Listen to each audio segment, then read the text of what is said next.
You are listening to From Embers, a weekly show on CFRC 101.9 FM about anarchist and anti-authoritarian ideas and practice. We are broadcasting from the traditional territory of the Anishinaabe and Haudenosaunee peoples on land that has come to be called Kingston, Ontario, Canada, because of the thievery and brutality of the Canadian state and its empire-loving parents. From Embers is about fires, some real and some metaphorical. Fires started generations ago and tended to over the years. Little sparks all across this territory that we hope will grow, spread, and engulf the thieving state called Canada and the capitalist system that has plagued this land since the fur trade.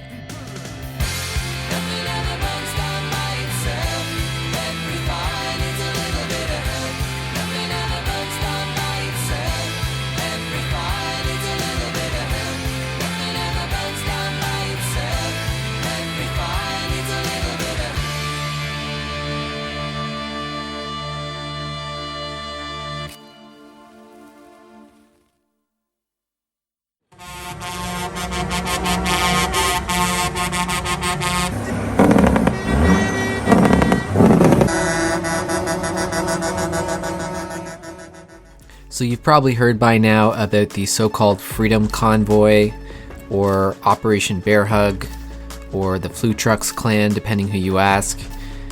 This refers to a series of disruptive actions over the past couple weeks that were spearheaded by right-wing groups across Canada opposed to public health measures related to the pandemic, such as vaccine mandates, masking, and restrictions for businesses. And groups such as the Canadian Anti-Hate Network have been doing a pretty good job of exposing the significant number of white supremacists and nationalist separatists who are involved in organizing and funding the convoy. So rather than catalog it all here, I'm just going to encourage you to go to antihate.ca if you want to see in-depth articles detailing all of these nefarious connections going on behind the scenes. But the current epicenter of the action is an occupation of downtown Ottawa that is anchored by several hundred semi-trucks who drove across the country, picking up people along the way, and are now clogging the streets around Parliament Hill, sounding their horns around the clock and gathering large crowds on the weekends for big street parties. Like-minded groups across the country have also targeted provincial legislatures and, significantly, border crossings to ratchet up the pressure. This is a very fluid situation, and by the time you listen to this episode, a lot could have changed and probably has.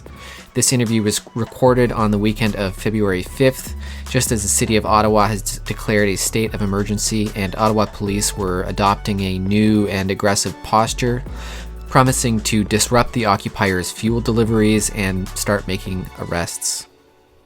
On this episode, you're going to hear my conversation with Dan, who is a transportation worker based outside of Toronto, who I asked to help unpack the situation a bit through the lens of somebody who works with a lot of truckers and is a shop steward for a local of the Teamsters Union.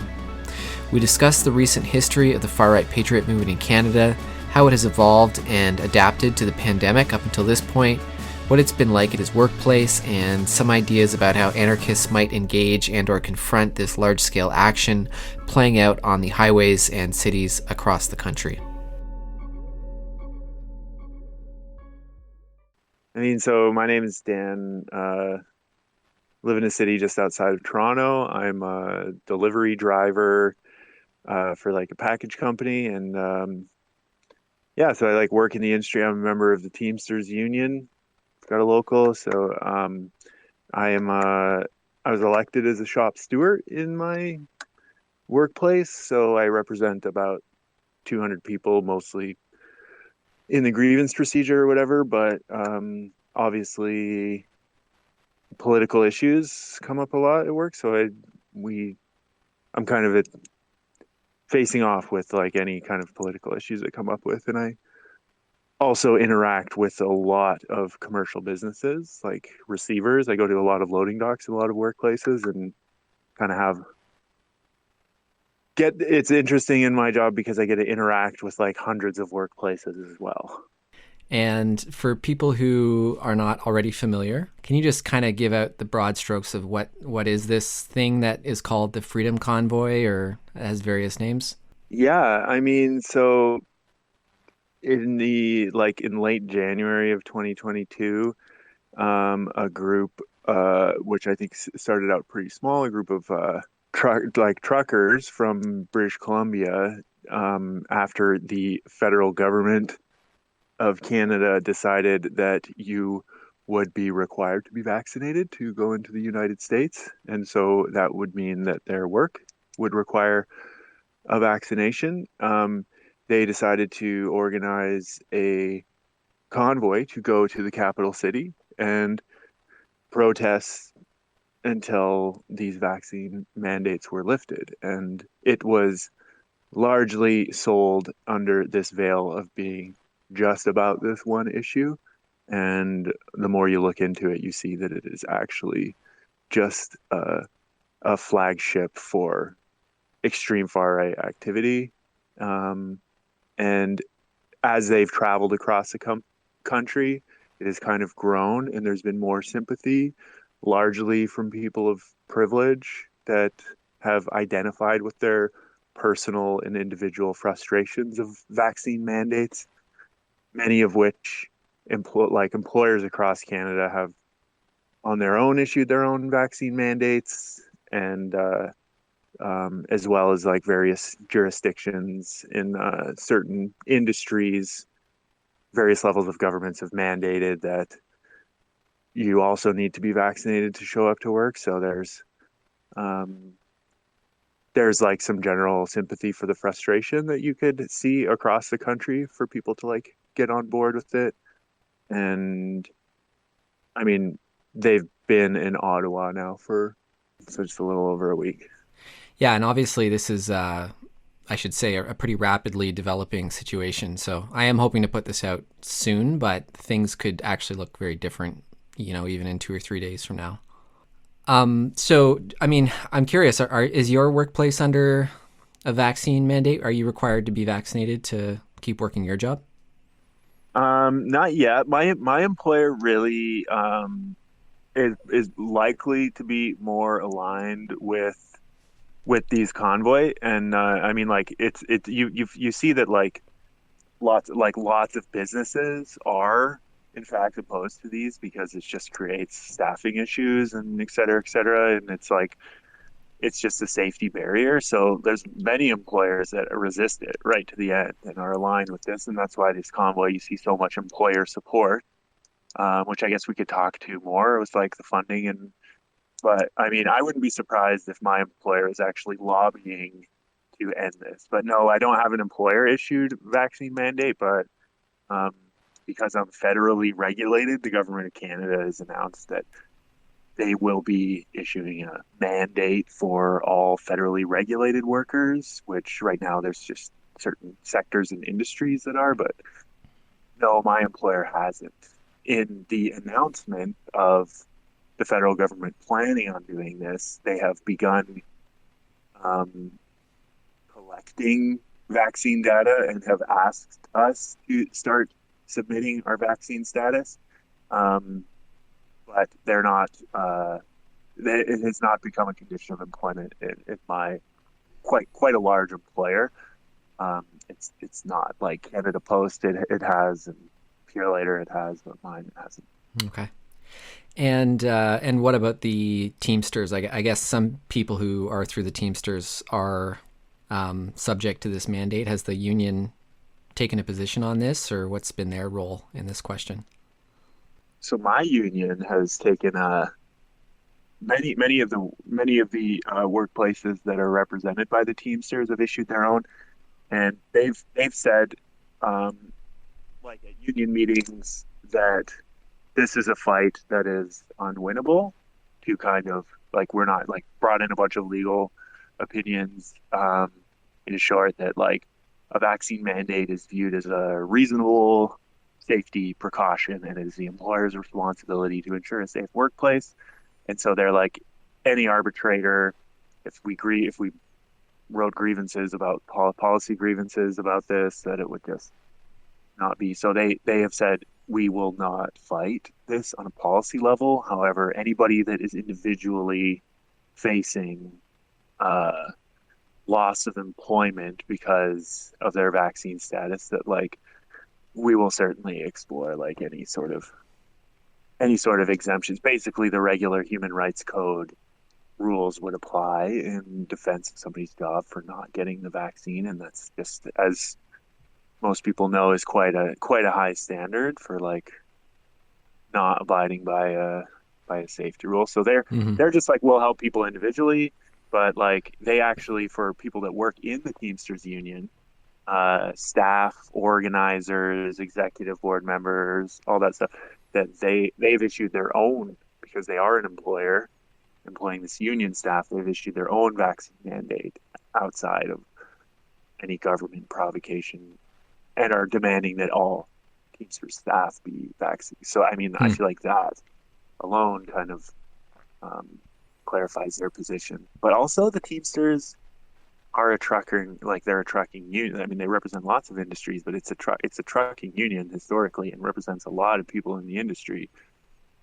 And as far as the convoy goes, it is just beyond me why them and the Canadian Labour Congress and the labor movement in general has just been stone dead silent on this issue that is largely being painted, in what I believe to be incorrectly painted, as like a workers' rise up, Hmm.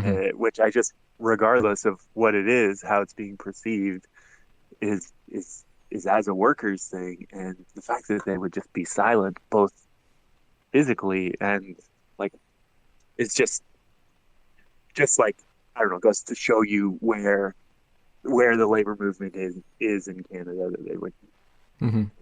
sit there and watch it happen. But yeah.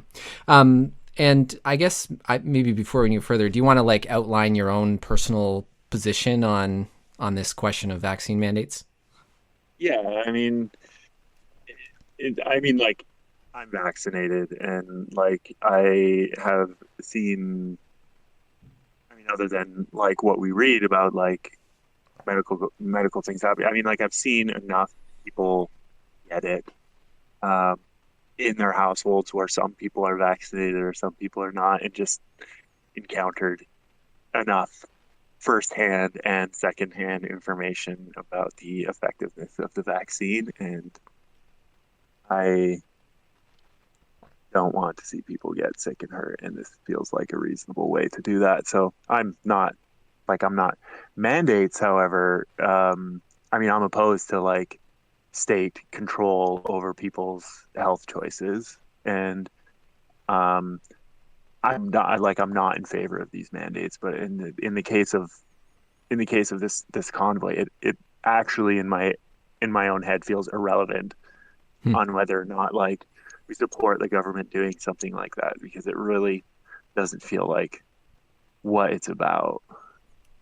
Yeah, let's get to that. So I guess for me, it's important to talk about the convoy in the context of these other far right efforts over the last, I don't know, 8 or 9 years, that we could call the Patriot movement and the Yellow Vests and United We Roll. And I'm just wondering if you could give kind of a bit of a background to where all this is coming from and where they're getting their organizational support that's going on behind the scenes. Yeah, I mean, like I have a few thoughts and things in particular that I've been noticing over the past, what I would say, 5 years. I feel like 2017 was like a major shifting point in like nationalism being linked, like Canadian nationalism being like linked to this kind of like activism and regular protests that we see all the time, at least. And I mean, with like the Proud Boys like really starting to like grow their numbers at that time, and like Soldiers of Odin, and like them doing like lots of anti-immigration demonstrations, it's like that time in 2017. I mean, like when we think about the Canadian flag and what it like has always meant, like we know that it's a symbol of genocide. We know that it's like this like nationalist imagery, that it's never been good, but it has like changed. Like when I'm walking down the street now, more so than I would say 10 years ago, and I see a group of people on the street, and there's not anything big right wing going on. I see a group of people on the street with a bunch of Canadian flags. I'm like, those people are dangerous. Like those people are like guaranteed there is going to be some serious like right wing people involved. Sorry, the dogs are barking. I That's don't know if okay. that's Don't worry about it. yeah. And so, I mean, just like this thing with the Canadian flags, it's like the embracing of nationalism in this new way. I feel like it does two things. It like breaks it like makes it more inviting and soft to like general public or whatever because it's largely viewed as this like safe imagery for like people like drink Tim Hortons, play hockey, Yeah. bullshit lie people that have been telling themselves for 100 years. But like I don't know, it's just this like it's just taken on a new harsher meaning lately, and I feel like that's happened like with a lot of these right wing movements come together, and this just feels like like base like just the largest amalgamation of this growth over the last 5 years that we've seen. Because I mean, we could go through the list of all of these organizations that have like developed in these like tiny little movements that like flare up for a year and then go down and then reemerge with like it's like a different thing. Yeah. But you look at you're in your own city. You know how most Canadian cities, you've got like your city hall like right wing whack jobs that are down there every Saturday, and it like will like go down and come back, but it's like the same people Yeah. doing it. It just seems to have like the convoy just like picked all of that up at once. And so it's going to be completely filled. Like, obviously, I believe that it's 100% possible that there's tons of people that are being duped into believing that this is simply anti-vaccine mandate demonstration, and they're going to go and stand on a overpass and wave at the nice Canadian flag truckers. But like that's not who's like picking, and that's like not who is like setting up campers at Parliament. And I don't know. So I just feel like it's like a culmination of this like right wing activity. Yeah, certainly like in the Kingston area, like every right wing person that we track because we consider them to be dangerous is 100% in Ottawa right now, if they can be. Yeah.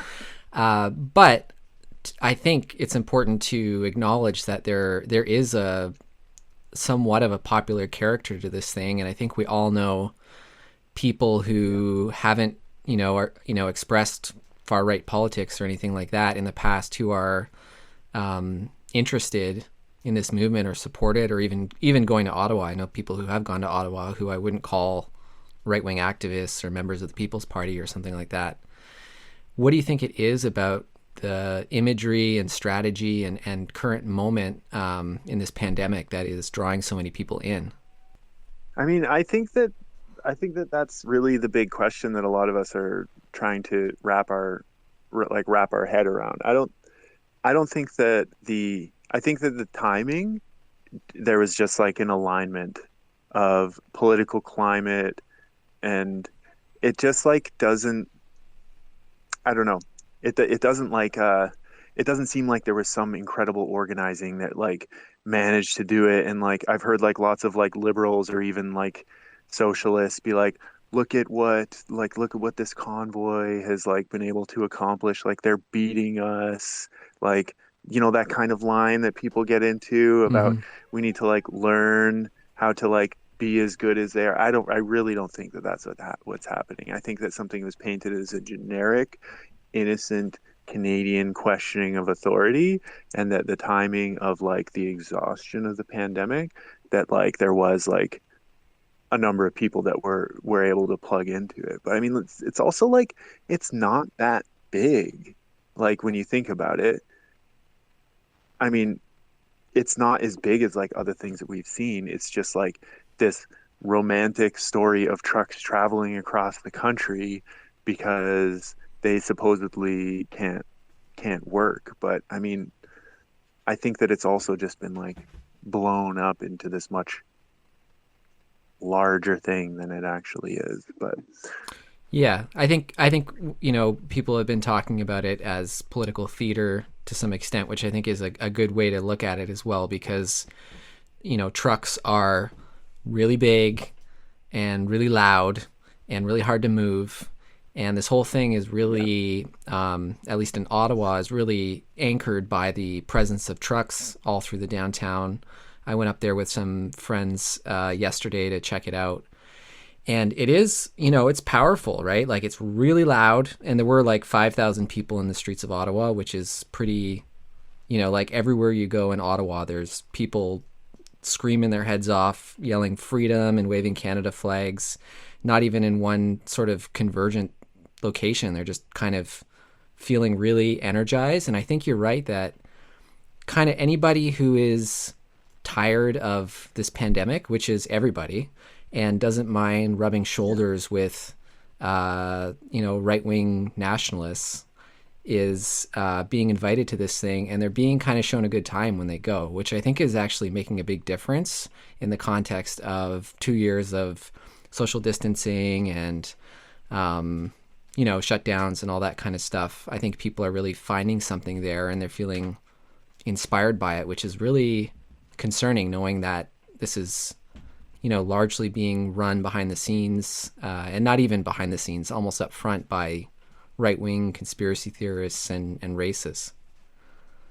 yeah, yeah, it's definitely true. At City Hall just today, actually, was driving past, and there was maybe 30 people down there, and we kind of like went by, and they've got sayings like mandated vaccine is mandated poison, and we kind of like blow by and we look, and I do like a double take, and I'm like, oh, there he is, there's Paul Fromm. And Right. I don't know, I'm sure a number of people would know, but Paul Fromm is like a legendary white supremacist. Like, he is like the absolute scum of the earth. Like, he keeps trying to run for mayor of these cities in Canada, as like mayor, like municipal politics, like completely based off of anti-immigration policies, and like has like edited countless newspapers about you know like just like these conspiracies about how like the white culture is being taken over. Like, these are like, so I mean, we see him down there, and it's like, okay, no surprise there. And like, you know, go decide to take a look on Twitter, and he's on there posting, and he like refers to the truckers convoy as like us.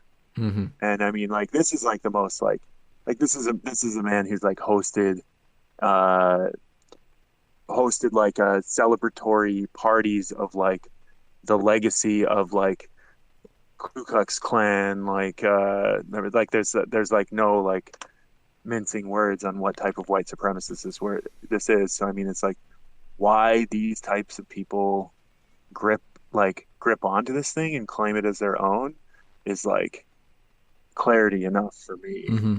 Mm-hmm. What these types of things are.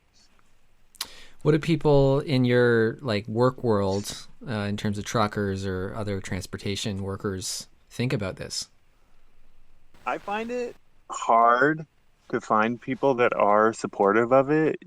Um, which like surprise there's two people, and I work in a workplace of about 230, 240, depending on what time of year it is. But it's and obviously people keep their opinions to themselves, but like, I interact with a lot of people, and people come to me when they have issues with like vaccine related issues.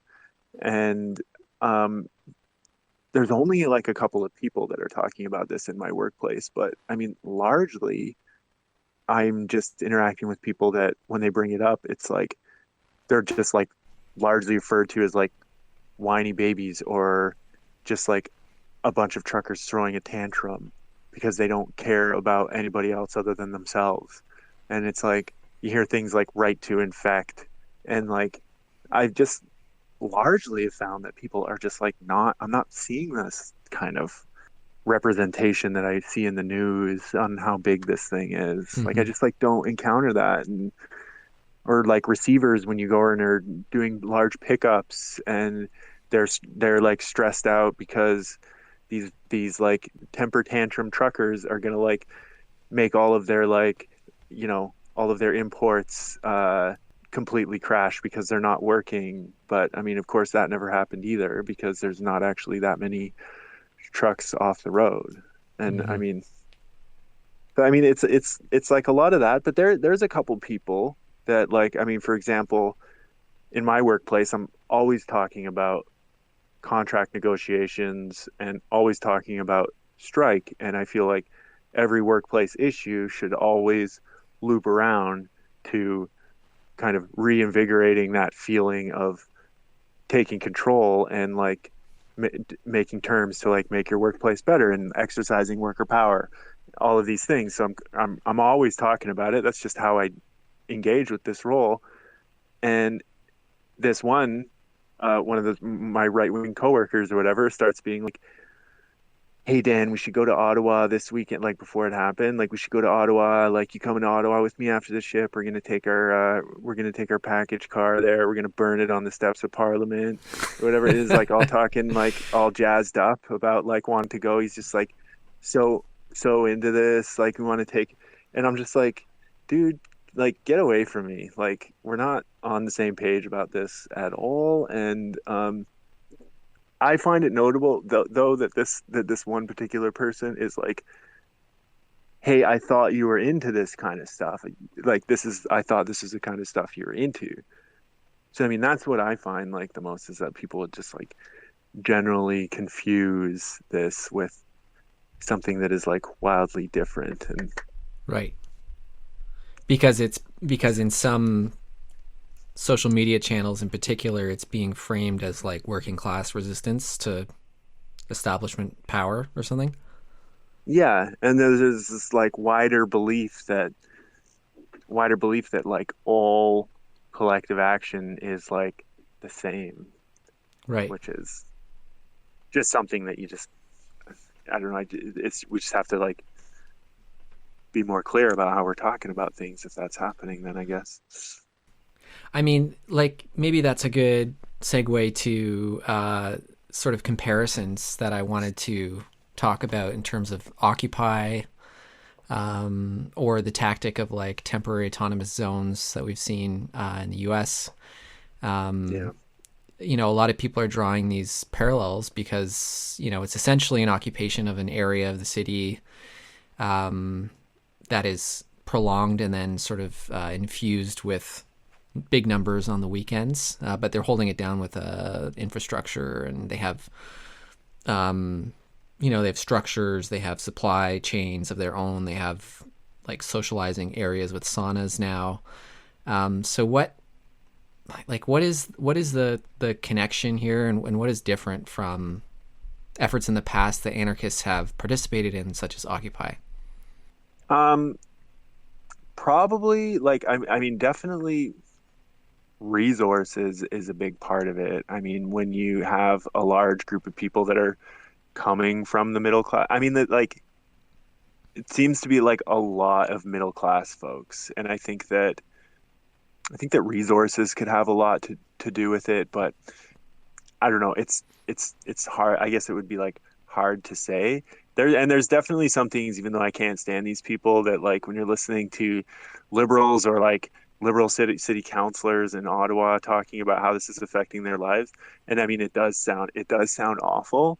But man, when I hear some of these city councilors talking about how annoyed they are by the noise and stuff like that, I mean that just gives me tons of pleasure because like that kind of stuff I just find it absolutely hilarious. But I mean maybe I'm partial to like people's lives being disrupted, and I think that that's like basically always a good thing for people to get torn out of their bubbles. Mm-hmm. But Just for me, going yesterday and looking at it, like the thing that really seems to be the biggest difference, other than the sort of knowing who the organizers are behind it and who's up on the stage but also just like the symbolism of the sea of Canadian flags, the Trump flags, the Gadsden flags, the Patriot flags, the Quebec Patriot flags. That kind of symbolism really makes it seem like it would be difficult for anarchists to actually sort of intervene in that space in any kind of effective way. It's almost like they're inoculated against it already. Yeah, yeah, it really does. And I mean, it's like, yeah, it doesn't like for me, it doesn't feel like something that it's like we should be fighting for. Uh, like sometimes you hear a line that's like, "Oh, people have been misled or duped into this," and it's like the right intervention and the use of the like right words and the support of the right people would like redirect kind of this populist support into like something better or whatever. But I mean, it almost just like it's just like no, these people just do not care about how anybody else is affected by these things, and it's like that's just where it's parked for now.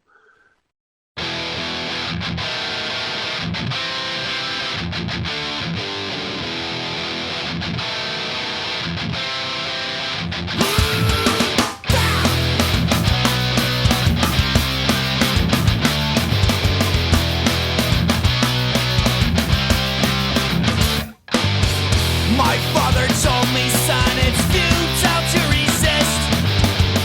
You can topple ideology, but nothing on me stay enlist. I question the intentions of the Boy Scouts chanting war. Well, that's the sound of freedom, son, he said, free to say no more. But wait a minute, Dad, did you actually say freedom? Well, if you're dumb enough to vote, you're fucking dumb enough to believe him. Cause if this country is so goddamn free, then I can burn your fucking flag wherever I damn well please.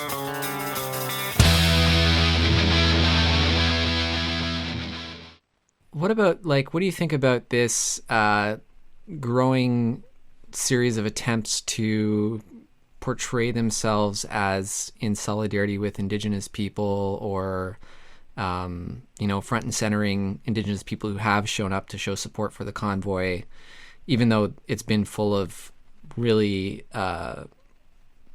sad missteps along the way that have been highlighted by everyone.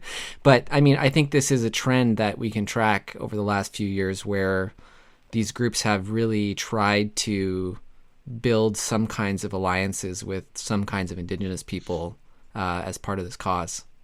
Yeah, I mean, that is something we've seen for a while, and like particularly like with the yellow vests, like the Islamophobia, always finding people like whenever an indigenous or a person of color is participating, they are very aggressively pushed to the front. And I mean, like all kinds of people are going to show up to these things all the time, but this is like definitely just a response and a counter to being called racist. So it's like, I mean, I can't view and like definitely my experience on the street with these exact same people has like always looked the same. And it's like, how can we be racist? Like we have people of color here, so we can't be racist. And I actually feel like it is that simple. Yeah, sometimes the simplest explanation is the best one.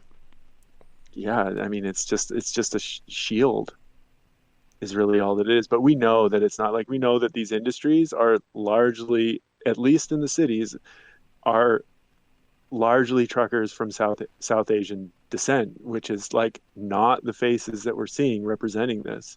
I don't think that it's racist simply because the organizers are clearly white supremacists from the beginning of the convoy, because I feel like it's become something much more there. I feel that it's more racist because it's a collection of people defending their white privilege, and that like this is like much larger than just the vaccines. It's because people are fed up of their white culture being threatened by like any type of whatever liberalism and equity coming and entering into their, so they're like in defense of that, and that like it has become like a larger, like, stay out of my life, I'm protecting my culture. And so clinging on to this makes it simple, but it's like Hmm. a full-blown like systemic protection of privilege and like wanting to see status quo of a racist Canada. And so that's why like that imagery is involved as well. So I mean, I feel like it's more connected to that, and that's why it's racist. That's a really interesting point that I hadn't thought about before, but like it does kind of make sense to me. And also the fact that people have been like, so much of the narrative that I heard in Ottawa on through the speakers was like, we just want to go back to how everything was. And I know they're talking, on the surface about 2 years ago before the pandemic hit, like what people's lives were like. Yeah. But it really sounded like, this kind of like white nostalgia thing. Like it almost sounded like the exact same talking point as that. And I'm not, maybe I'm a conspiracy theorist now, but it doesn't seem like that's a coincidence.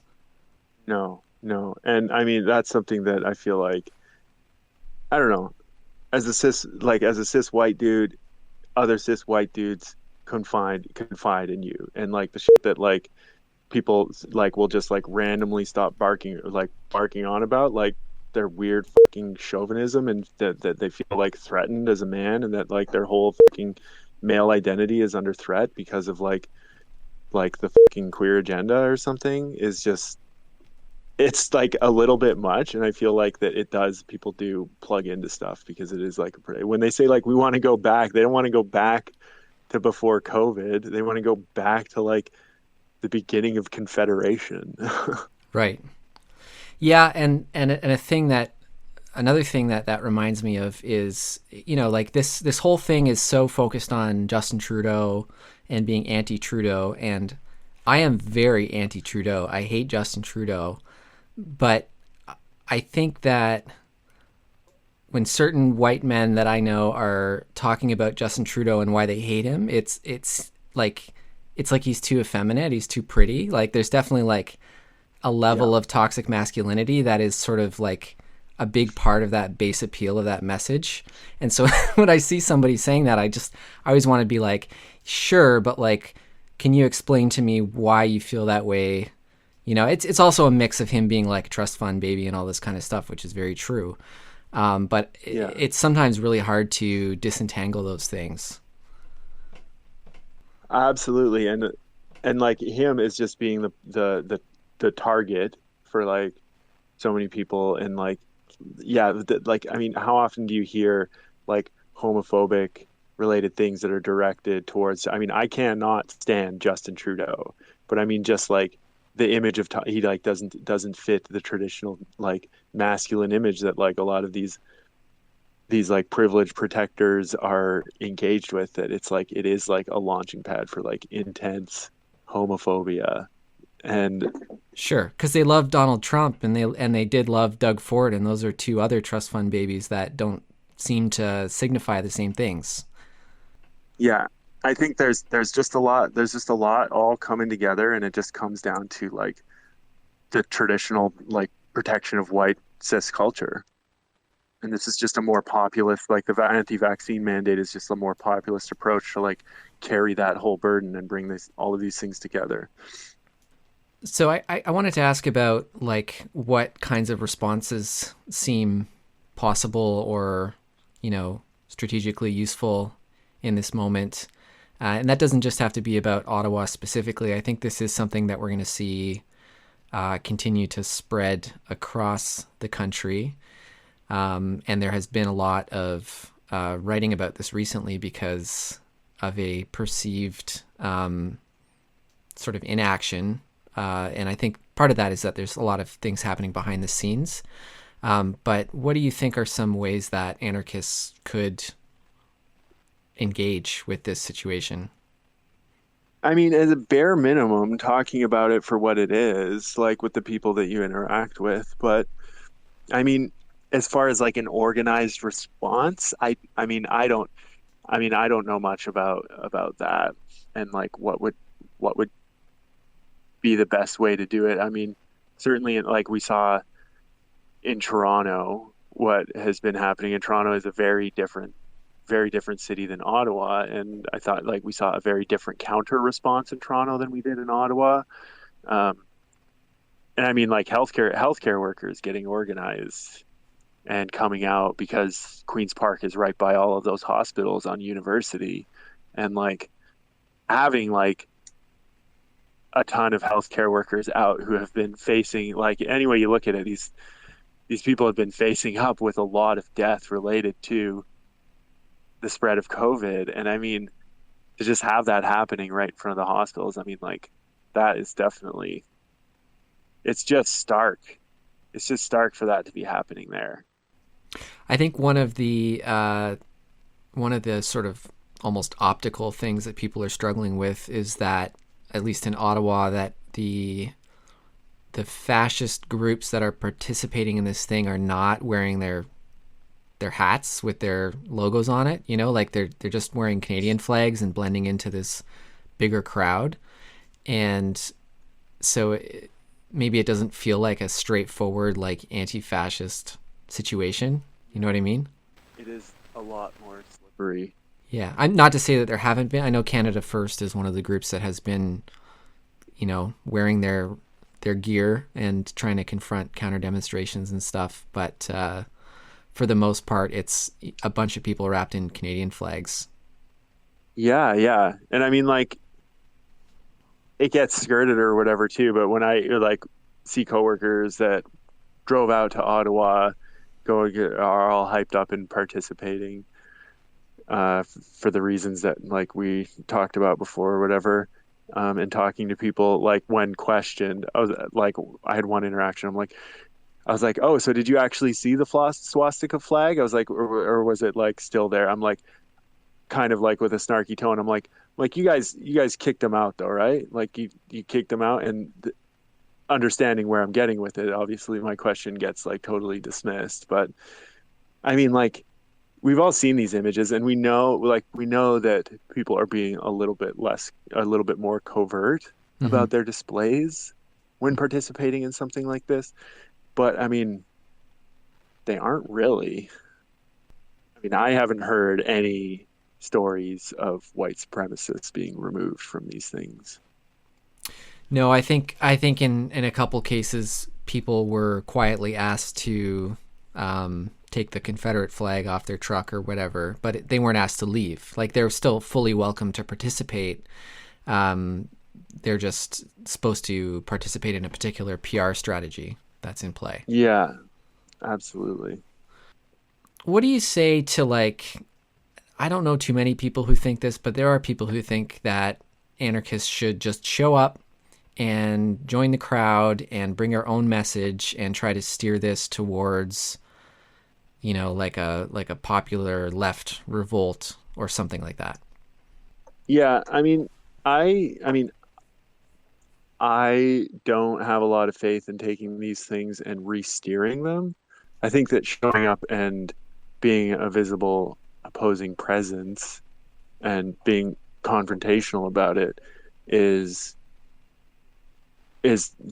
likely to be more like the more uncomfortable it is, like just like the classic anti-fascist stuff where it's like the more uncomfortable it is for these people to do what they're going to do, it's like it is actually less likely that people will want to participate, because you're not getting warm and fuzzies by going out there. You're going out there and you're going to get into a confrontation. And so like being that confrontation, I feel like is useful because it becomes more difficult. But re-steering, like some folks might suggest, like re-steering things I feel like is a pretty tough thing to do.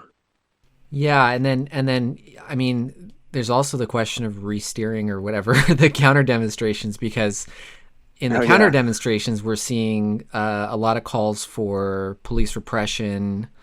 You see like a lot of classist anti-trucker signage, like telling people that they can't wait for self-driving trucks, or questioning people's literacy, or focusing, you know, purely on the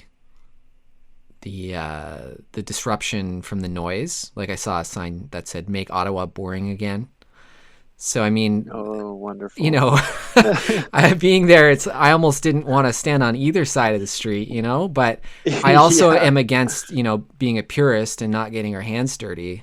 So, I mean, how do you think people can engage without being just lumped in with this pro-Trudeau, liberal, elitist kind of knee-jerk response that we see happening from some people? I mean, this is just such a strange phenomenon that it's like hard to think about how to do it. I mean, like, we don't really have a whole lot of historical references, at least in like the last 20, 30 years, of things really quite ever looking like this, and this type of nationalism organizing that's like they're taking a more like the PR strategy like you were mentioning before is just like very strategic, like doing something, or like as anarchists responding to what is happening. It doesn't always mean physically showing up to the thing. I mean, continuing to carry those spaces and making sure that like, because I mean, like, I absolutely cannot stand the liberal response to all of this, and I find that like the liberal response is sometimes more like more repulsive than what is actually happening, and like people's defense of status quo, it's just like, oh no, like you're this is far worse. And so I mean, like, some of those voices, I mean, it's just I don't want to be around like any of that. So like, I mean, like physically showing up to a lot of these things with the intention of like doing it is like might not be the best strategy, but like carrying those spaces independently, that like where we have those voices that are like opposed to both of these like extremely oppressive and repressive like noises is like definitely, I feel, stronger than showing up sometimes. Do you think there are tactical lessons that we could draw from what's happening right now for future actions of our own? Yeah, probably. I think that there's lessons to be drawn from any type of like large thing that is happening like this. I mean, the response of the police is fascinating. I mean, like, they're just really, really like slow pitching. I don't know if you, when you were there, what was the police presence like when you were there? They were around, walking in groups of 15 or 20, but not interacting with people at all. They were just like, I think when they say at the Police Services Board in Ottawa that the police have basically ceded control of the downtown to the occupation, I think that's actually true. And that, Yeah. you know, I think the thing that's true is that the police could initiate a confrontation, but they're not sure that they will win or that they will not make the situation worse. And I think that's also true without calling in a lot more police from other jurisdictions. I don't think they, at least on the weekend when the crowd swells, even though it's sort of a party-like vibe in the streets for the most part, I think there's a lot of people itching for a fight in that crowd and would be willing to fight back if the police try to break things up. So, yeah, I think they're trying to appease the residents of Ottawa who are upset by showing some kind of presence. And I know just as tonight they've declared a state of emergency, which I seems more like a flex than a strategy to me. But again, I think Right. they're just trying to look like they're doing something, but they're also afraid to actually attack this thing. Yeah, calling for an official state of emergency can give them access to different types of funding or make certain types of requests that would not be able to be made without that declaration, and legal implications. I feel like that there's municipal strategy. It's hard to say because they basically, you know, gave them the city and have done almost nothing, which is obviously what a lot of liberals in Ottawa are very upset about, is that they haven't really, they basically have been not enforcing any bylaws. They're only focusing on criminal activity and certain silly objects of public outrage, like people who put a flag on the Terry Fox statue or something like that. But it really seems more like a PR exercise than a police enforcement exercise up until this point. Yeah, it really does. I guess, my last question, and I'm curious if you have anything else to add too, is just if, I don't think it's that likely, but if this did escalate in this current cycle into a level of actual civil unrest, like how can we prepare for that situation now, knowing what we know right now? I don't really know how we would respond to that. I mean, it's hard to gauge what people's response would be like if they brought in the military and like if it turned into this like explosive thing. But I mean, it would be really, really surprising to me if the police did that, because it feels like they're far more likely to be aligned with what what is happening on the streets of Ottawa. It just it doesn't make sense to me that there would be like a war between the police and these protesters, because even the people that I interact with directly that went there on the first weekend, it was like one thing that people would talk about all the time was one how positive this thing was. Everybody was so great, right? Like all the white people are just like really really like happy and treating each other like really great. And then two, I heard multiple times people talking about how great the police were. Right. And everybody's taking selfies with the cops, interacting. The cops are super chill, telling them that they support it.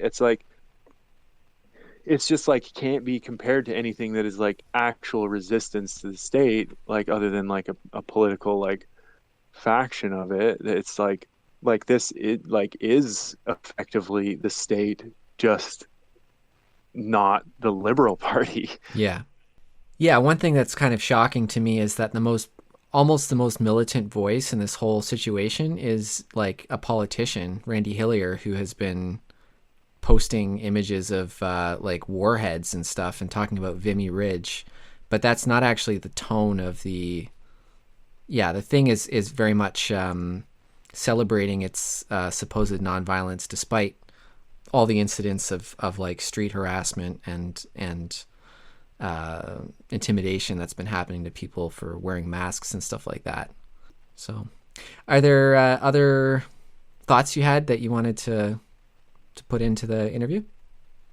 I mean, I also just wanted to add, I mean, like there is like a like other groups of truckers organizing across the city that are just not plugged into and not engaging at all with like what these groups of so-called truckers are doing. And like the Naujawan support network in Brampton, just outside of Toronto, is a group of largely Punjabi truckers, and it is a massive organization that has come together like really quickly in this city, and they largely do like wage theft supports, and supports of like students and people seeking permanent residencies and people working in the transportation industry that on work permits, and are getting their like wages stolen. So this is like a really intense collective like organization that is just like strictly exists to like confront their employers, and like their position on this whole thing is that this is just bringing down all of the like, it's like undercutting all of the work that they're doing to actually make a lot of vulnerable transportation workers' lives better. It's bringing it down and just like creating this large distraction in the industry as like the primary issue. I mean, like says quite a bit for me. And I've been to a number of their demos, and it is like it's powerful stuff, the way that they put everything on the line and confront their bosses. I mean, it's just this is not like, I just think that we should not be confusing it with like these are actually truckers' voices. I think that there's some trucks involved, absolutely, but it's like truckers are not, it's not like a bearded white man in a dirty t-shirt. This is like that's not what a trucker looks like in Canada. And I just think that it's important that we like keep in mind who truckers are in Canada, and it's like definitely not a bunch of white anti-vaxxers. I was thinking about how Elon Musk tweeted his support for the quote-unquote Canadian truckers, and I just was thinking about how ironic that is, given that his company is developing self-driving trucks that will probably put everyone out of business in 10 years if there's not a huge struggle over it. It speaks so much measures when we see the employing class supporting like like something like this happening. Another thing is the GoFundMe page and the funding. I mean, like, there's lots of probably speculating and questions that we could ask about where that money came from and how it was raised so quickly, and that like we can't do that, et cetera, et cetera. But I mean, if you go on the GoFundMe page itself and you look at the donors, and you know how they're listed, a lot of them are anonymous. But if you can actually sort them by like who donated the most and just view the like top. And when you look through, it's like all like established businesses. Like these are like fully businesses, and you look and it's like Mike's Plumbing, like $30,000, like Jerry's Rigging, $30,000, like all of these like businesses just over and over donating like these 5-figure amounts. And it's like, so you have like Federation of Employers, Elon Musk, and then all of these small businesses that are funding this thing. It's just like, it just speaks volume to what it actually is. And the Trump machine, notably, is very much throwing their weight behind this as well, and Joe Rogan too. And it makes sense to me that businesses are funding this thing because the anti-lockdown movement, which is the kind of direct precedent for this, was, mainly representing the interests of like entrepreneurial freedom, because the so-called lockdowns were, primarily affected businesses who had to either close or operate with restrictions or reduced capacities. That movement was, mainly a movement of small business owners and their supporters, and represented those material interests. So it kind of makes sense that this would be a continuation of that. 100%. Well, that's it for now for this episode of From Embers. We're obviously going to continue to track this movement and the growth of right-wing street activity in general in this country, and continue to talk about it. If you have any feedback or episode ideas, definitely hit us up at fromembers@riseup.net. Thanks for listening, tell your friends, and we'll be back soon with more content.